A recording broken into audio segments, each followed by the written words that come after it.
you doing, guys? Back again with another video. So this is the Ulanzi 16mm wide angle lens. What did you think of the B-roll that I shot before? That was mainly shot using Ulanzi 16mm wide angle lens, apart from the actual shots of the phone itself with the lens in it. Everything else was shot using that lens. So let me know in the comment section down below what you thought about that.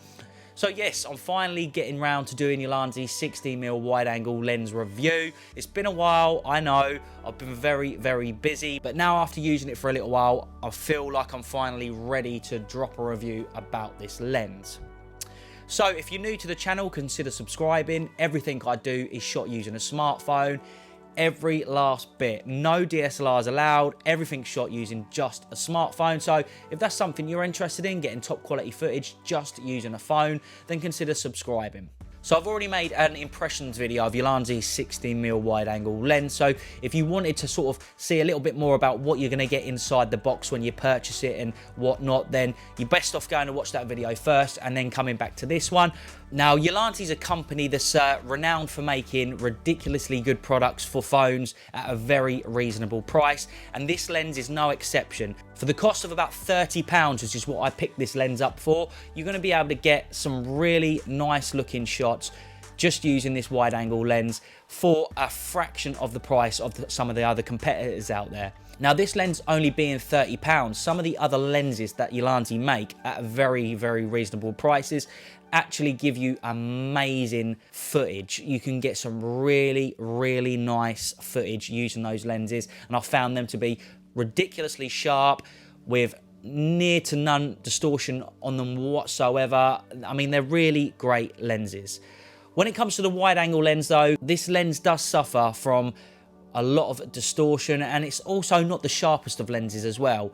Now again, still for £30, I still think you've hit a very good lens for the money, but unfortunately I was just a little bit disappointed with this lens. Now I'm sure Ulanzi is going to be bringing out a version 2 of this lens, and when they do, I can imagine that all of these things that this lens suffers from are going to be corrected. But it's just something that I thought you should mention. Now, this lens actually comes with a 17mm threaded base, so this will screw directly into Ulanzi's 17mm rig or their 17mm case, or any other rig or case that has a 17mm thread on it, which is really nice. I really do like the 17mm threaded base option that Ulanzi gives us with their lenses. Another thing about this lens that I thought was okay is the size of it. It's a pretty small lens, and for some people, you might really like the fact that it's a small lens. I just prefer a little bit more heavier, a little bit bigger lenses when I'm using them on my phone. It just gives me a bit of extra weight and something more to hold on to get a little bit more stable shots. But apart from that, it's still a great lens regardless, and this is just going to be my personal preference of this lens. I particularly think it's a little bit small and like it to be a little bit bigger, but some people may think that it's nicer to be small. So one of the things that I did want to talk about was the fact that Ulanzi have included this CPL/ND filter with this lens, and it screws directly onto the end of the lens, and for the most part, it does a good job. As you can see on some of the footage that I shot here using my phone, it does do a fairly good job at cutting out some glare and reflections on the water and surrounding areas. But it's not of the highest quality, and you know, it's £30 at the end of the day, so I wouldn't expect it to be top quality. But for a starter wide angle lens, if you're just getting into sort of filmmaking, this would be a perfect little lens with that combo that comes with it. Obviously, something to bear in mind is the fact that the way that this actually screws onto the end of the lens is going to mean that you need to keep this ND/CPL filter in very good condition and be very careful not to scratch it or get loads of dust over it because of the way it actually screws on. It doesn't screw on like a traditional ND filter would. This is like an ND filter that's specifically made for this lens. So trying to get hold of or find another one of these ND filters for this lens would be probably quite tricky, and you'd probably be best off just buying a whole new lens and ND filter combo together if you was to damage it. And again, I've used this also on the iPhone 8 Plus using Ulanzi's screw-on clip, which works really well. Once that's on the phone, you can shake it about, you can run about, run and gun shoot, whatever you want to do with it. It won't come off the lens. It's a very sturdy mount, and it's great that you could use this lens on a variety of different smartphones. So whether you're using an iPhone or an Android phone, you're going to be able to use this wide angle lens with this clip combo. So that's really great. Now, with this lens being 16mm, that means that it's going to give you roughly a 2 times wider field of view than the native lens on your phone.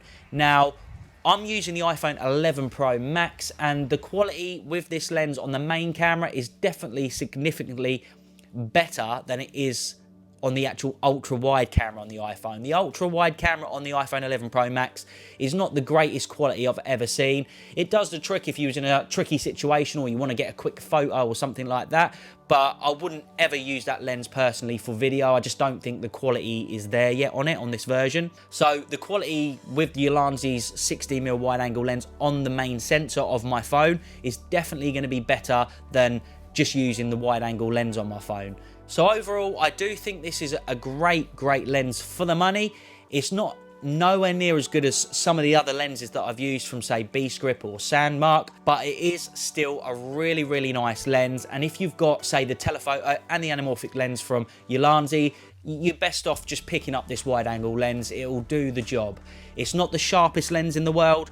It does get quite soft towards the edges, but overall, it's still a great lens, and like I said, for £30, you can't really go wrong with this lens. So what is my final conclusion on this lens? Well, if you're already in Ulanzi's ecosystem and you've got, say, like their telephoto lens, their anamorphic lens, then I'd definitely suggest and say pick this lens up. But if you are in any of the other ecosystems out there and you've got plenty of, say, B-Script or Sandmark lenses, then I would suggest spending a little bit of extra money and grabbing one of those, because you will see a quality increase in using those lenses over Ulanzi's 16mm wide-angle lens. But overall, for the money, it's a great lens. And if you're looking for something that's cheap, this will get the job done for the money. So yeah, once again, guys, it has been an absolute pleasure. I'll see you in the next one. Take care. Peace.